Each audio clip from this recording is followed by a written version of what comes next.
और अब सबसे पहले बात करते हैं, हुकूमत ने अवाम पर पेट्रोल बम गिरा दिया। तो पहले माफिया करार देकर लड़ने का तासुर और माफिया से मुकाबले का माहौल बनाना, फिर उसी माफिया की मर्जी का रेट तय करना और उसे माल कमाने का मौका देना।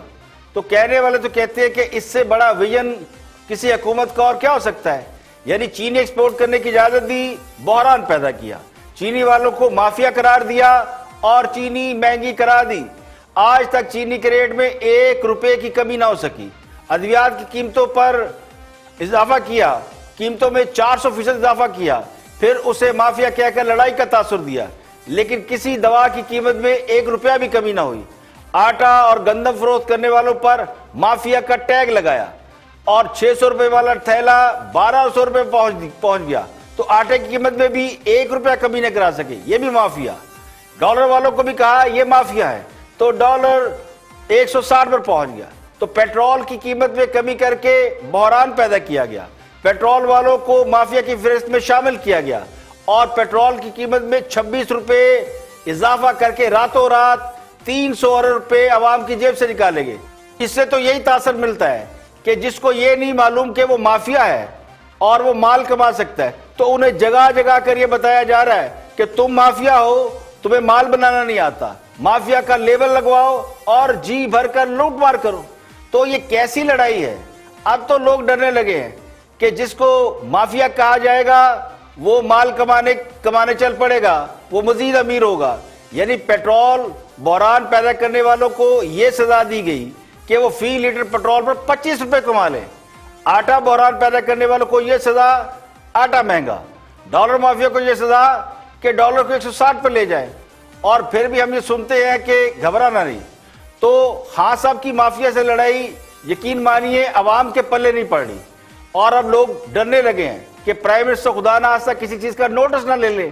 आज बिलावल भुट्टो ने भी कौमी असेंबली में यही कहा कि प्राइम मिनिस्टर खुदा के लिए किसी चीज का नोटिस ना ले, क्योंकि पता ही चलता है कि जो नहीं होना था वो हो चुका था। अब तस्वीर का दूसरा रोशन पहलू भी है। कुछ लोग ये कह रहे हैं कि हुकूमत पेट्रोल माफिया के आगे ब्लैकमेल हो गई, तो उन्हें यह गलतफहमी दूर कर लेनी चाहिए कि हुकूमत ने पेट्रोल पंपों को बल्कि सजा दी है। सजा यह दी है कि अब वो 24 घंटे खुले रहेंगे।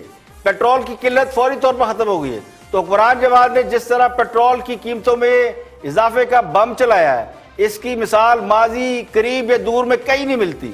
26 दिन पेट्रोल सस्ता दिया और फिर 26 रुपए फी लीटर महंगा किया, यानी यौमिया 1 रुपया हर्जाना, ये पूरी कौम को सिला मिला है। इसलिए तो नदीम बाबर ये फरमाते हैं कि 4 दिन और इंतजार करते तो 30 रुपए महंगा करना पड़ता।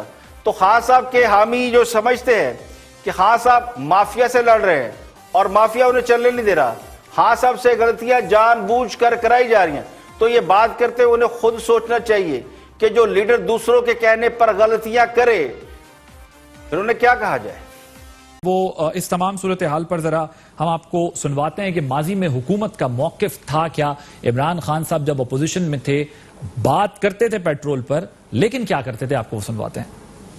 आपको पता होना चाहिए कि जब इंटरनेशनली 25% कीमत कम हुई है तेल की, तो बिजली की कीमत कैसे बढ़ गई, क्योंकि 40% बिजली तो तेल से बनती है जो बाहर से मंगवाते हैं, तो वो तो कम हो गई है। क्योंकि जब लोगों को गुजारा ही नहीं होगा, लोग महीने की तनख्वाह में नहीं गुजारा कर सकेंगे, मजदूर अपनी तनख्वाह में नहीं गुजारा करेगा महंगाई के जरिए, तो आखिर में खुदकुशी ये करेगा या लोगों को मारेगा। पाकिस्तान की 50 साल की तारीख में कभी इतनी महंगाई नहीं हुई जो आज है। इंटरनेशनली तेल की कीमत नीचे आती है, जबकि बाकी मुल्कों ने 70% कम की डीजल और पेट्रोल की कीमत। हमें सिर्फ 35% कम की गई, यहाँ बाकी पैसा खा गया।